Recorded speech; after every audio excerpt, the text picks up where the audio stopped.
Chapter 944 of One Piece is out, and while we didn't get as much action in this chapter as the last one promised, still a lot of stuff happened. But let's start at the beginning. We start off with the reunion of Sanji and Zoro in the Flower Capital, where both have just jumped in to save Toko from the Shogun's bullets. And while many of us have feared that this unexpected meetup might lead to immediate conflict and tension between the two, things actually turned out a little differently. Instead of a confrontation between the two of them, the first thing we get from the two is their long-missed name calling. When the people call out their names, the murderer Zorojuro and the rebel Sangoro, Sanji throws a sarcastic Mosjuro at Zoro while he returns an elegant Braugoro. Now, I don't know about you guys, but I have a clear opinion about this. I'm 100% one of the people who think that Zoro and Sanji have to work out the events that happen at Whole Cake Island between them.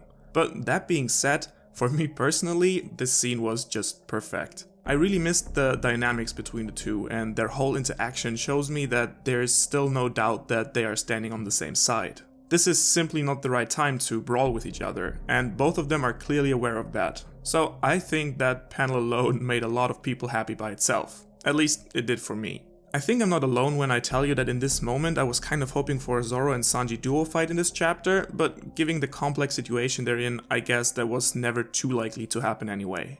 Instead, we can see Drake immediately starting to transform, while Hawking gives him an apparently unpleased glance from the side. Interestingly enough, he didn't take any action in this chapter whatsoever, which reaffirms my belief that he's very much aware of the opportunity that the Straw Hats provide for him. He tries to find the balance between keeping Kaido's trust and waiting for the right moment to turn on him and break free of his grasp. Trying to erase the Straw Hats here and now would only lower his own chances of getting away from Wano himself. And he's not the only supernova that apparently decided against taking immediate actions in this chapter. Even though Law is bound to be mixed somewhere among the crowd on the plaza, we didn't get a glimpse of him in this chapter at all. I would speculate that he will use the commotion happening to get out his crewmates and the other prisoners while no one's paying attention to him. But don't worry, instead of Law, we obviously get more supernova storyline later in this chapter. While Drake is preparing to go on a rampage, Orochi is of course already fuming over his failed attempt to take out Toko. After having some time to think about the last chapter, you really have to wonder if he truly is behind the distribution of the smile fruits to the people of Leftover Town. Because if he truly is, and still got mad at Toko for laughing at him, that would give his character a very foul feeling. Now you know, it's not that I think that wouldn't perfectly fit with what we have seen so far from him. It's more that I think it would make things, and also his character, a little bit more interesting if he was unaware of the smiles effect after all. Anyway, in a completely unforeseen move, he orders his men to kill the two that have dared to defy his execution. On that word, Zoro hands over Toko to Sanji and tells him to take care of her. This scene, combined with the opening scene we got from the two, made me grin so hard I almost fell off my chair. Seeing the two trusting each other and working together just felt really good. After having literally hundreds of chapters of theories and discussions about how bad things might be between them, it just felt so cathartic to see them act in this way. And I also like how the rest of the Straw Hats that have assembled in the capital are supportive of Zoro and Sanji taking action, despite the risk of being revealed. I love how they are planning their escape before preparing to jump in and help themselves. Except for Brook for some reason, who's similar to Law you kind of would expect to see here, but somehow also is missing completely from this chapter.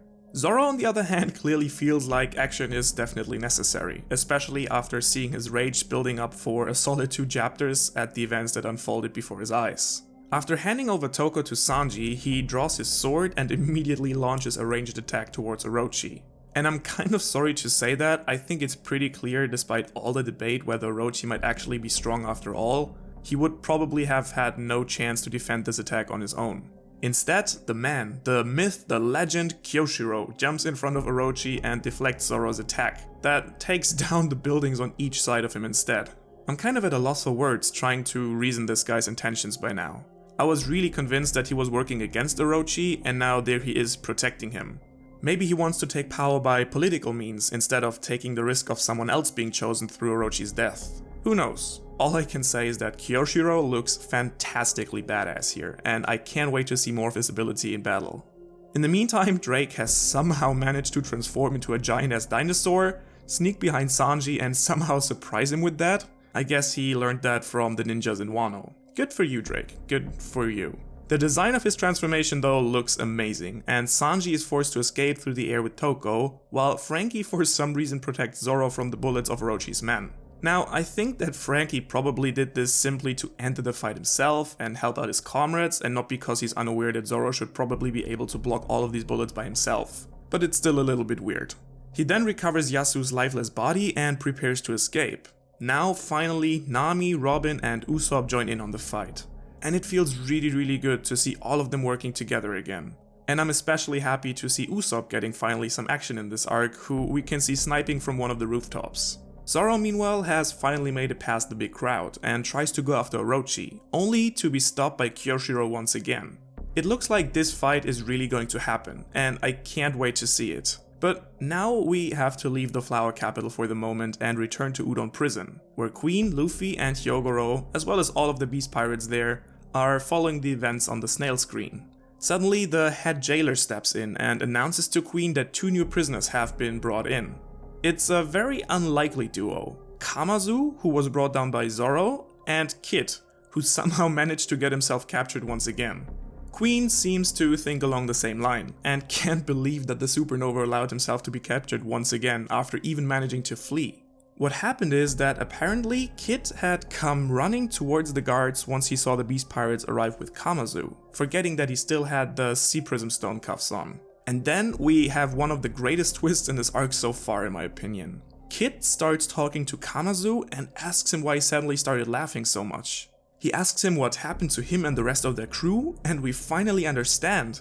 This is killer. Kamazu is killer. Goddamn. If you saw this coming in any way, you are officially a One Piece master. And the whole circumstance around this reveal are just so good. Of course, Killer had been laughing so maniacally because he also ate a smile fruit and failed. Oda put it right there, but nobody cared to think back to him when the reveal of the side effects happened. I love how those 2 reveals were combined into big one here. And it also gives us a lot to think about. Did Killer only get the name Kamazu recently, or is he actually from Wano? What happened to him and the rest of the crew? And who did it? Kaido? Orochi? Kid seems to have similar questions, doesn't get any of them answered though. Because before he can get into further discussion with his former crewmate, both of them are being hung head over into a basin of water that slowly starts drowning them. Queen seems to have lost his good mood from the first day and is starting to turn a little bit darker. He tells Luffy that Kid and Killer will stay underwater as long as he and Hyogoro survive. Luffy tries to attack him, but Queen simply flicks his arm aside.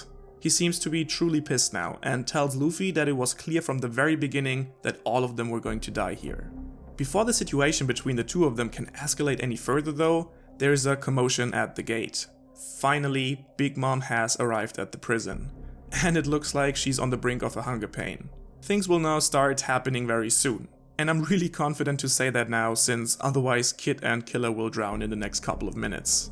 So let's recap. What did chapter 944 have in store for us? First of all, Zoro didn't die. How disappointing. There was all this foreshadowing after all. But jokes aside, I personally really love the interactions between him and Sanji in this chapter. That alone was already insanely satisfying to me. While we sadly didn't get a duo fight of the 2, I think the brawl that erupted in the capital is still great to watch. I'm happy to see the other Straw Hats finally joining in while at the same time planning their escape, and I enjoyed seeing the very different reactions of Drake and Hawkins. And obviously I'm really hyped for the fight between Zoro and Kyoshiro that seems to be happening, and that Oda surely would not dare to off-screen.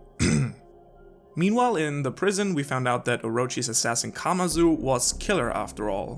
While he was brought to Udon Prison, the escaping Kid saw them and tried to free his crewmate.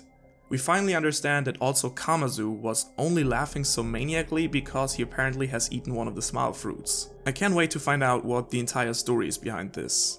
Finally, Queen started also showing his true colors by starting to speed up the execution of Kid and Kamazu as well as of Luffy and Hyogoro. Additionally, he also wasn't very impressed with Luffy's admittedly a little bit feeble attempt to attack him. And at last, Big Mom and the others seem to have arrived at the prison. Now that she's close, and because Kid and Killer hopefully don't do apnoe diving in their free time, I think it's fair to assume that things will really go down in the next 1 or 2 chapters. All in all, I think this was another great chapter that further pushed the second act toward its climax. We already got a lot of action in the capital and are really close to an escalation in Udon. I'm going to make the bold prediction that the next couple of chapters will be great to read as well. But now let me know your thoughts in the comments below. Were you happy with Zoro and Sanji's reunion? What do you think about the killer reveal? And where do you think the story will be going from here? If you liked this video, don't forget to like, share and subscribe to be notified for any future content of mine. Or dislike, don't share and unsubscribe. It's a free world, people. I hope to see you around next time, and until then, have a great week.